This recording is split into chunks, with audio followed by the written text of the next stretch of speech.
خواتین و حضرات السلام علیکم۔ پروگرام ہے نور حیات اور میں ہوں آپ کا میزبان ڈاکٹر آصف جان، اور آپ سب کو اپنے اس لاؤنج میں خوش آمدید کہتا ہوں۔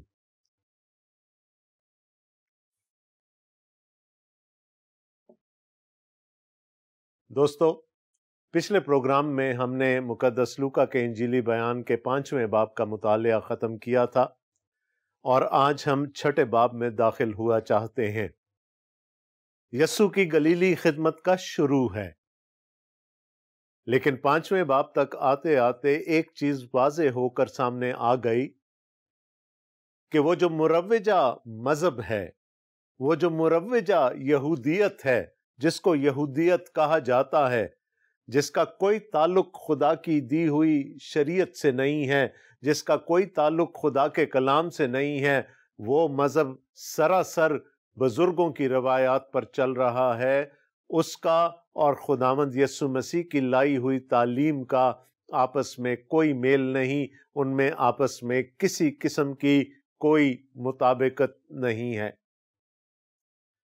اور 5ویں باب کے آخر میں ہم نے خداوند یسوع مسیح کو یہ کہتے ہوئے سنا کہ نئے کپڑے کا پیوند پرانی پوشاک میں نہیں لگایا جا سکتا، نہ ہی نئی مے کو پرانی مشکوں میں بھر کر رکھ سکتے ہیں۔ نقصان ہے، دوہرا نقصان ہے۔ لیکن خداوند یسوع مسیح نے انسانی نفسیات کے ایک بہت ہی عمیق پہلو کی طرف بھی اشارہ کر دیا کہ وہ تعلیم جو بچپن سے ہمارے کانوں میں اتاری جاتی ہے، وہ نظریات جو ہم اپنے بچپن سے اختیار کر لیتے ہیں، ان کو چھوڑنا آسان نہیں ہوتا۔ لوگ کہتے ہیں کہ پرانی مے ہی نئی مے سے اچھی ہوتی ہے۔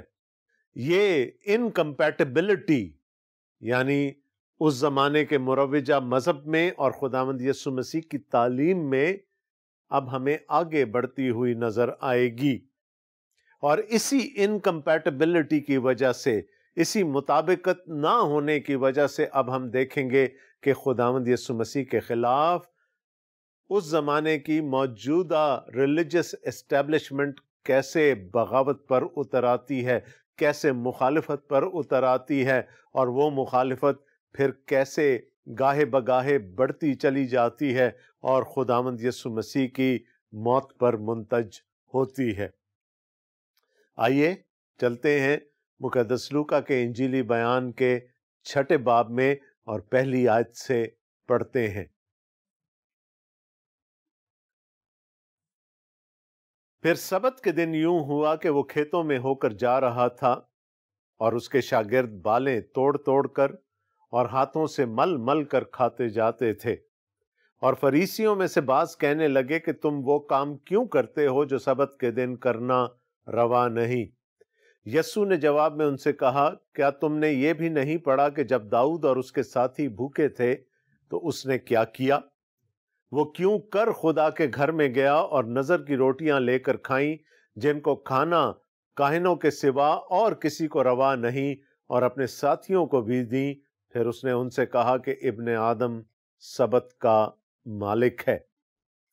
یہ ہمارے خداوند یسوع مسیح کی انجیل ہے، اس کے نام کی تمجید ہو، آمین۔ ہم نے دیکھا تھا کہ بات شروع ہوئی تھی گنہگاروں اور محصول لینے والوں کے ساتھ بیٹھ کر کھانے پینے سے۔ بات گھومتی پھرتی ہوئی روزے پر چلی گئی، دعا پر چلی گئی۔ یاد رکھیے گا کہ خداوند یسوع مسیح نے روزے کی نسبت سے تو اپنے شاگردوں کا دفاع کیا کہ جب تک دلہا براتیوں کے ساتھ ہے وہ روزہ نہیں رکھ سکتے، لیکن اس نے دعا کے متعلق کوئی جواب نہیں دیا، کیونکہ ہمارا ایمان ہے کہ شاگرد یقیناً دعا کرتے رہے ہوں گے۔ اب بات آ گئی سبت پر۔ ایک اور کنٹروورشل سبجیکٹ ہے، ایک اور ایسا مضمون ہے کہ جس پر مختلف نظریات پائے جاتے تھے۔ خدا کے کلام کا سبت سے متعلق نظریہ کچھ اور تھا، شریعت کی، نبیوں کی تعلیم سبت کے متعلق کچھ اور تھی، اور یہودیوں کی بزرگوں کی روایات کچھ اور تھیں، اور وہ یہ بھول گئے کہ خدا نے کیا کہا تھا، شریعت کیا کہتی ہے، انبیاء کیا کہتے ہیں، اور انہوں نے پکڑ لیا ان ساری روایات کو جو ان کے بزرگوں سے ان تک پہنچی تھی۔ سبت کو خدا نے اپنے لیے پاک ٹھہرایا تھا۔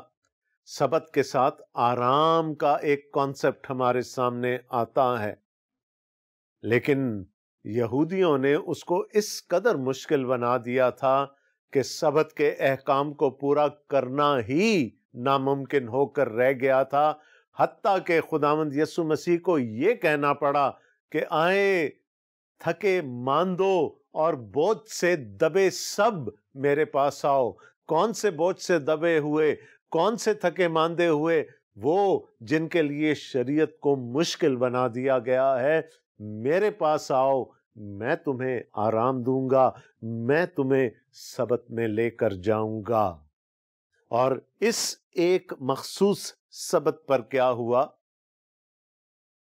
پھر سبت کے دن یوں ہوا کہ وہ کھیتوں میں ہو کر جا رہا تھا اور اس کے شاگرد بالیں توڑ توڑ کر اور ہاتھوں سے مل مل کر کھاتے جاتے تھے۔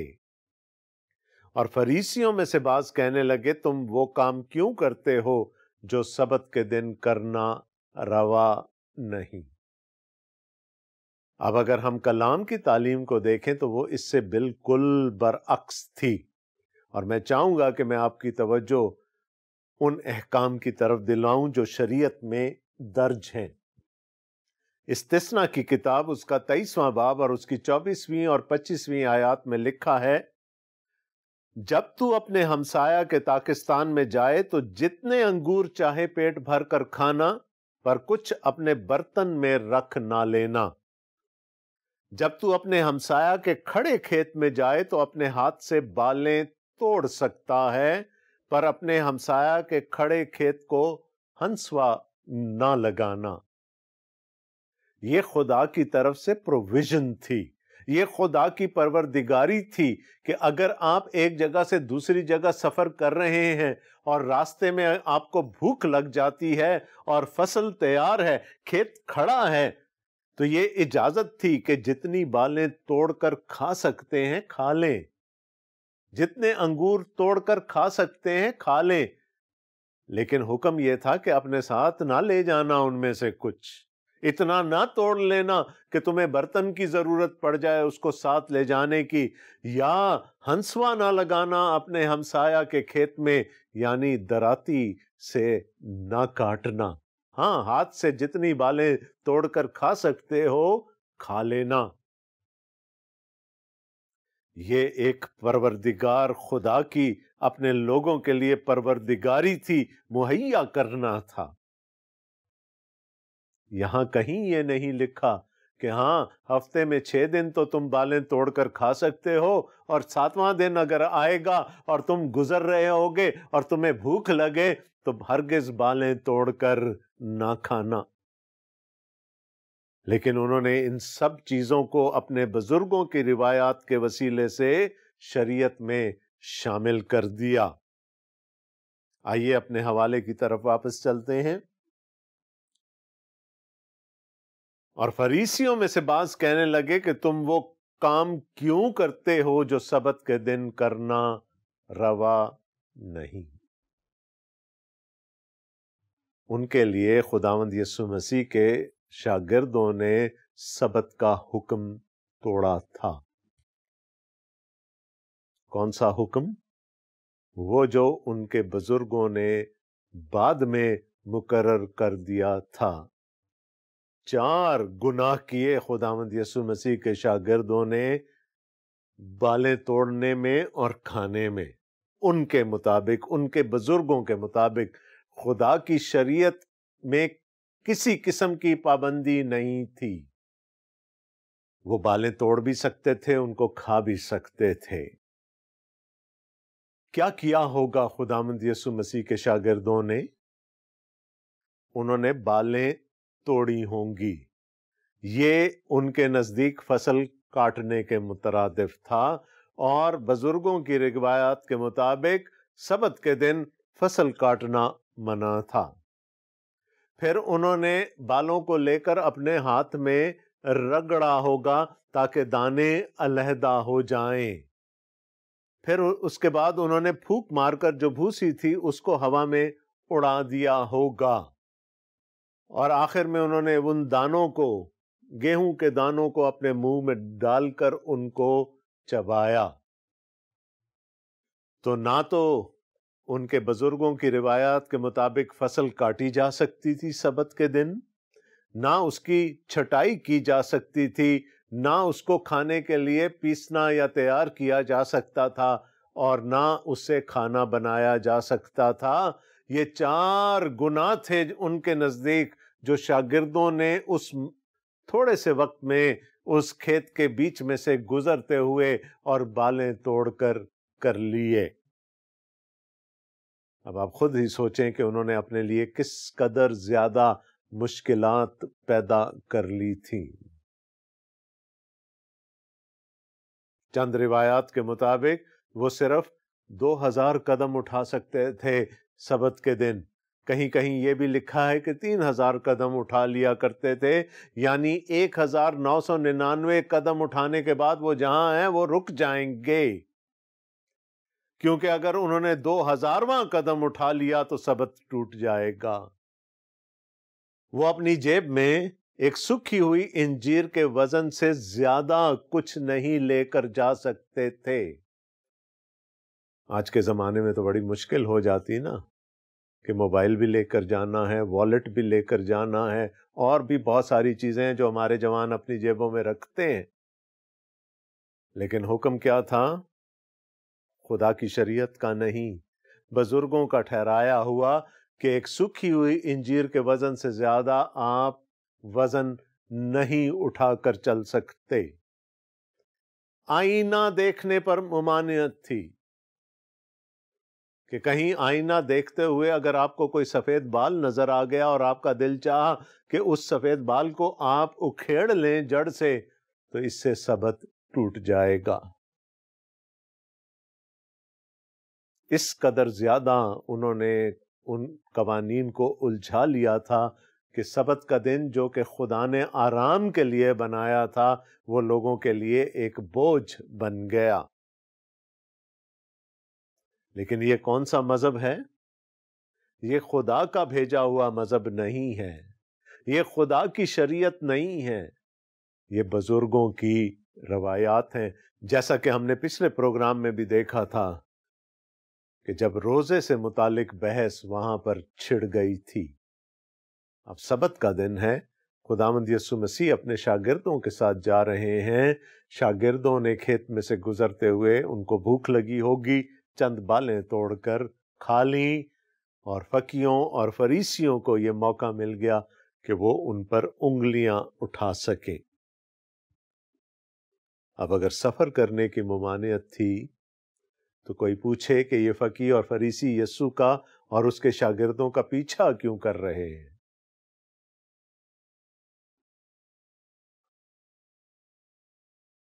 اور جب یہ بات انہوں نے کی تو پھر یسوع کو جواب دینا پڑا، اور یہ جواب خداوند یسوع مسیح نے خدا کے پاک کلام میں سے دیا۔ سیموئیل کی پہلی کتاب اس کا 21واں باب، جہاں پر یہ واقعہ درج ہے۔ ساؤل اور داؤد میں دشمنی ٹھہر گئی تھی۔ ساؤل چونکہ بادشاہ ہے، داؤد کو بھاگنا پڑا۔ وہ اور اس کے ساتھی جنگلوں میں، بیابانوں میں، صحراؤں میں، غاروں میں ادھر ادھر بھٹکتے پھرے، اور ایک وقت ایسا آیا کہ اس کے اور اس کے آدمیوں کو بھوک لگی، اور داؤد اخی ملک کاہن کے ہاں گیا، اور اس نے اسے کہا تیرے گھر میں جو کچھ بھی ہے کھانے کے لیے، تقریباً 5 گردے آٹے کی روٹیاں ہمیں چاہیے ہوں گی، میرے ساتھ اتنے لوگ ہیں۔ کاہن نے کہا کہ آٹا یا روٹی تو میرے گھر میں نہیں ہے، ہاں خدا کی میز پر سے جو روٹیاں ہم نے اس ہفتے اتاری تھیں وہ میرے گھر میں موجود ہیں، لیکن وہ صرف کاہن کھا سکتے ہیں چونکہ وہ خدا کے لیے مخصوص ہو چکی ہیں۔ آپ کو یاد ہوگا کہ خدا کے گھر میں پاک مکان میں شمعدان اور بخور جلانے کے مذبح کے علاوہ ایک میز بھی رکھی ہوتی تھی، اور اس میز پر ہر وقت 12 روٹیاں پڑی رہتی تھی. اور یہ خدا کی پروویژن، خدا کی پروردگاری کی نشانی تھی کہ 12 قبیلوں کے لیے خدا ہمیشہ مہیا کرتا رہا ہے اور رہے گا. ہر ہفتے یہ روٹیاں تبدیل کی جاتی تھیں، اور جب تبدیل کر لی جاتی تھیں تو پرانی روٹیوں کو کاہن کھا لیا کرتے تھے. اب کسی عام آدمی کو یہ روٹیاں کھانے کی اجازت نہیں تھی، لیکن داؤد اور اس کے لوگ چونکہ بھوکے تھے، اس لیے داؤد نے اخی ملک سے کہا کہ وہی روٹیاں مجھے دے دے. اخی ملک نے کہا کہ اگر تیرے لوگ پاک ہیں تو ہاں تم یہ روٹیاں کھا سکتے ہو. اور داؤد اور اس کے ساتھیوں نے وہ 12 روٹیاں جو خداوند کی نظر کی میز پر سے اتاری گئی تھیں وہ کھائیں. کہنا کیا چاہ رہے ہیں خداوند یسوع مسیح؟ کہ جب داؤد کو بھوک لگی، وہ بھی تو خدا کا بندہ تھا، جب اس کے آدمیوں کو بھوک لگی تو انہوں نے تو وہ کام بھی کر لیا جو ان کو کرنا روا نہیں تھا، کہ انہوں نے جا کر نظر کی روٹیاں کھا لیں. داؤد کے لیے تو وہاں پر ایک ممانعت تھی، لیکن میرے شاگردوں کے لیے تو کلام میں کسی قسم کی کوئی ممانعت نہیں تھی. ان کو بھوک لگی، انہوں نے بالیں توڑیں اور انہوں نے کھا لی. اور اس کے بعد خداوند یسوع مسیح نے وہ ایک سٹیٹمنٹ دے دی جس کو سن کر وہ سب ٹھٹک گئے ہوں گے. پھر اس نے ان سے کہا کہ ابن آدم سبت کا مالک ہے. تم مجھ سے سبت کی بات کرتے ہو.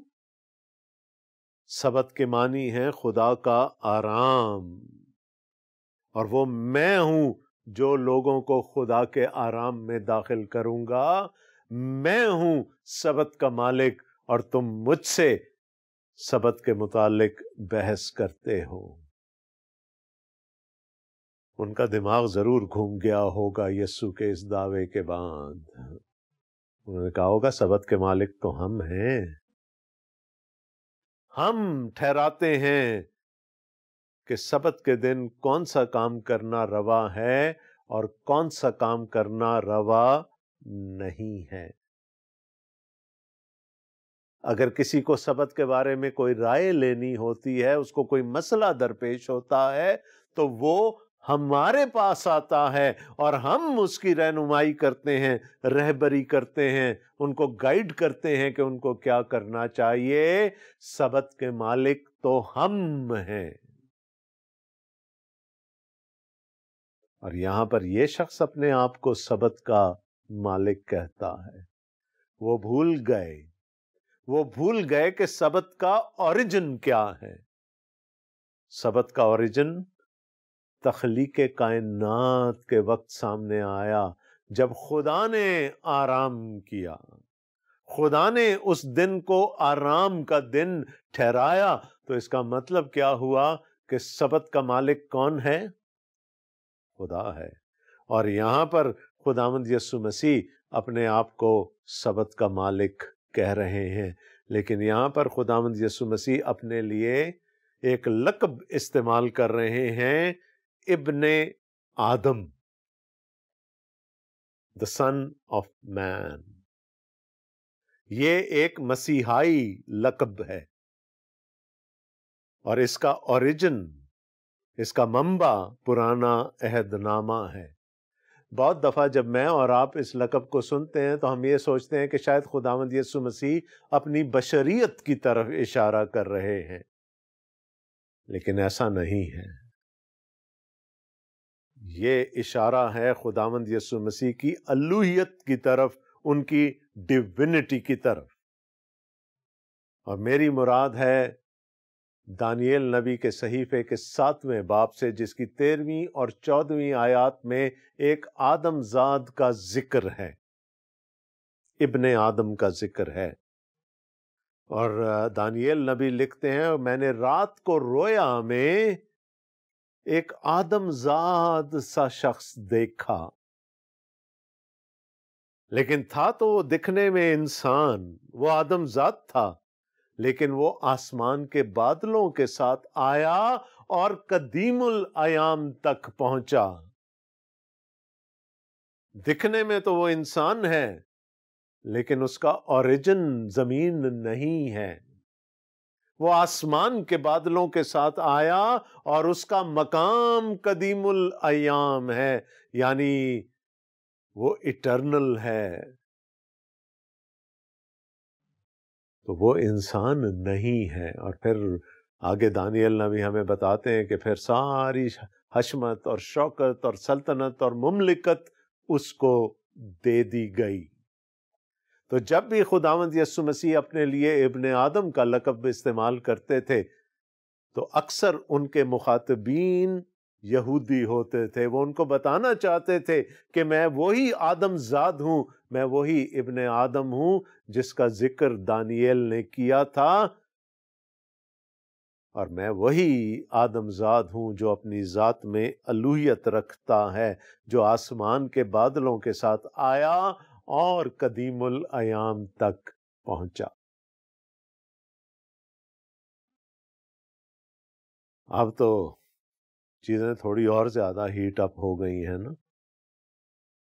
یہ شخص تو روزے کے بارے میں ہماری تعلیم کو نہیں مانتا، یہ شخص تو سبت کے بارے میں بھی ہماری تعلیم کو نہیں مانتا، یہ مسیح نہیں ہو سکتا، اگرچہ کہ اس نے اپنے لیے ابن آدم کا لقب استعمال کیا تو بھی ہمیں شک ہے کہ یہ مسیح نہیں ہے۔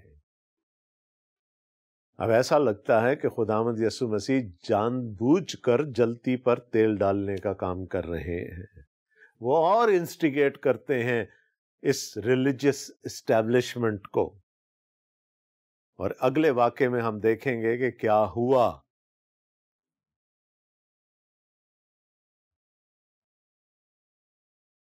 مقدس لوکا کا انجیلی بیان اس کا 6 باب اور اس کی 6 آیت سے، اور یوں ہوا کہ کسی اور سبت کو وہ عبادت خانہ میں داخل ہو کر تعلیم دینے لگا، اور وہاں ایک آدمی تھا جس کا دائنا ہاتھ سوکھ گیا تھا، اور فقیہ اور فریسی اس کی طاق میں تھے کہ آیا سبت کے دن اچھا کرتا ہے یا نہیں، تاکہ اس پر الزام لگانے کا موقع پائیں۔ مگر اس کو ان کے خیال معلوم تھے، پس اس نے اس آدمی سے جس کا ہاتھ سوکھا تھا کہا، اٹھ اور بیچ میں کھڑا ہو۔ وہ اٹھ کھڑا ہوا۔ یسوع نے ان سے کہا، میں تم سے یہ پوچھتا ہوں کہ آیا سبت کے دن نیکی کرنا روا ہے یا بدی کرنا، جان بچانا یا ہلاک کرنا؟ اور ان سب پر نظر کر کے اس سے کہا، اپنا ہاتھ بڑھا۔ اس نے بڑھایا اور اس کا ہاتھ درست ہو گیا۔ وہ آپے سے باہر ہو کر ایک دوسرے سے کہنے لگے کہ ہم یسوع کے ساتھ کیا کریں؟ میں نے آپ کو پہلے ہی کہا کہ ایسا لگتا ہے کہ خداوند یسوع مسیح خود ان کو انسٹیگیٹ کر رہے ہیں، اور وہ تو اس طاق میں بیٹھے ہیں کہ وہ خداوند یسوع مسیح پر کوئی الزام لگانے کا موقع پائیں۔ اب کیا ہوا؟ کسی اور سبت کے دن، ایک سبت پر تو ہم نے دیکھا نا وہ بالیں توڑنے اور کھانے کا واقعہ ہو گیا۔ یہ کوئی اور سبت ہے جس میں خداوند یسوع مسیح کسی عبادت خانے میں، کسی سیناگوگ میں کھڑے ہو کر تعلیم دے رہے ہیں، اور اس دن کانگریگیشن میں، جماعت میں، ایک ایسا شخص ہے جس کا ایک ہاتھ مفلوج ہے، پیرالائزڈ ہے، سوکھ چکا ہے۔ ہمارے ارد گرد بہت سارے ایسے لوگ ہیں کہ پولیو کی وجہ سے جن کے لمز، کوئی ایک بازو یا ایک ٹانگ یا دونوں بازو، دونوں ٹانگیں سوکھ چکی ہوتی ہیں، اور اسی لیے زور دیا جاتا ہے کہ بچوں کو پولیو کے خلاف قطرے پلوائے جائیں۔ اور میں بھی آپ سے یہ درخواست کروں گا کہ جب جب کوئی آپ کے دروازے پہ آئے تو ضرور اپنے بچوں کو پولیو کے قطرے پلوائیے گا۔ یہاں پر ہم کیا دیکھ رہے ہیں؟ ایک شخص ہے جس کا ایک ہاتھ، دائنا ہاتھ، لوکا بتاتے ہیں سوکھ چکا ہے۔ اب وہ کس غرض سے آیا ہے عبادت خانے میں؟ وہ شفا پانا چاہتا ہے، نہیں پانا چاہتا، ہمیں کچھ معلوم نہیں۔ لیکن چونکہ وہ اس دن عبادت خانے میں موجود ہے اور فقیوں اور فریسیوں نے بھی اس کو دیکھ لیا ہے، اور وہ یہ بھی جانتے ہیں کہ یہ ربی جو بیٹھ کر تعلیم دے رہا ہے یہ ایسے لوگوں پر ترس کھاتا اور ان کو شفا دیتا ہے، دیکھتے ہیں کہ آج یہ اس شخص کو شفا دیتا ہے یا نہیں۔ اب ان کے اپنے قوانین کے مطابق آپ صرف اور صرف ایمرجنسی ٹریٹمنٹ کر سکتے تھے سبت کے دن۔ اگر کسی کی زندگی یا موت کا سوال ہوتا تھا تو اس کا علاج کیا جا سکتا تھا، اس کے علاوہ نو او پی ڈیز آن سبت۔ یعنی عام کوئی بیماری ہے، کوئی جان لیوا بیماری نہیں ہے، کوئی ایسی سچویشن نہیں ہے کہ کسی کی جان کو خطرہ ہو، تو پھر علاج بھی نہیں کیا جا سکتا تھا۔ اب وہ اس طاق میں تھے کہ دیکھیں کہ اس شخص پر رحم کرتا ہے یا نہیں، اور یسوع جو کہ علیم کل ہیں وہ جان گئے کہ یہ اپنے دلوں میں کیا سوچ رہے ہیں، کس قسم کی سازش ان کے ذہنوں میں پک رہی ہے۔ انہوں نے کیا کہا؟ دیکھتے ہیں یہ شفا دیتا ہے یا نہیں۔ خداوند یسوع مسیح بھانپ گئے، اس شخص سے کہا اٹھ۔ اب یہ بڑی عجیب سی بات لگتی ہے کہ بھرے مجمع میں کسی کو کہہ دیا جائے کہ کھڑے ہو جاؤ، اکثر لوگوں کے لیے شرمندگی کا باعث ہوتا ہے، لیکن لکھا ہے کہ وہ شخص کھڑا ہو گیا، اور یسوع نے چونکہ ان کے خیالات کو بھانپ لیا تھا، اس نے کہا جائز کیا ہے، بہتر کیا ہے، کسی کی جان بچانا یا کسی کو ہلاک کرنا، نیکی کرنا یا بدی کرنا، اور وہ بھی سبت کے دن۔ اب یہ وہ سوال تھے جن کا شاید ان کے پاس کوئی جواب نہیں تھا۔ خداوند یسوع مسیح کے کہنے کا مقصد یہ تھا کہ اگر میں اس کو شفا نہیں دیتا تو یہ بدی ہوگی، یہ اس کو ہلاک کرنے کے مترادف ہوگا، اور اگر میں ایسا کر لیتا ہوں تو میں تم لوگوں کے بزرگوں کی روایات کو توڑ رہا ہوں گا، تو تم ہی مجھے جواب دے دو کہ نیکی کرنا روا ہے یا بدی کرنا، کسی کی جان بچانا یا ہلاک کرنا۔ اب یقیناً ان کے پاس ان سوالات کے کوئی جواب نہیں تھے، کیونکہ وہ تو ان روایات پر چل رہے تھے جو بچپن سے سنتے آ رہے تھے، جن کی تعلیم ان کو ماں کی گود سے ملتی رہی تھی۔ اور پھر لکھا ہے اور ان سب پر نظر کر کے اس سے کہا اپنا ہاتھ بڑھا۔ اس نے بڑھایا اور اس کا ہاتھ درست ہو گیا۔ یسوع نے صرف اتنا سا حکم دیا کہ اپنا ہاتھ بڑھا۔ اب دینا ہاتھ ہے، شاید وہ اس کو ہلا بھی نہیں سکتا ہوگا، دوسرے ہاتھ سے سہارا دے کر اس نے اس ہاتھ کو آگے بڑھایا ہوگا، اور لکھا ہے کہ اس کا ہاتھ بالکل تندرست ہو گیا، درست ہو گیا۔ یہ تھی وہ قوت، وہ قدرت، وہ طاقت جو خداوند یسوع مسیح کے کہنے میں تھی۔ تو جہاں پر خداوند یسوع مسیح کی شہرت بڑھ رہی ہے، اب وہیں پر خداوند یسوع مسیح کے لیے مخالفت بھی بڑھ رہی ہے۔ آگے چل کر ہم دیکھیں گے کہ پھر وہ یسوع کو مار ڈالنے کے منصوبے بنانا شروع کرنا چاہتے ہیں۔ اپنے میزبان ڈاکٹر آصف جان کو اگلے پروگرام تک کے لیے اجازت دیجیے گا۔ خدا حافظ۔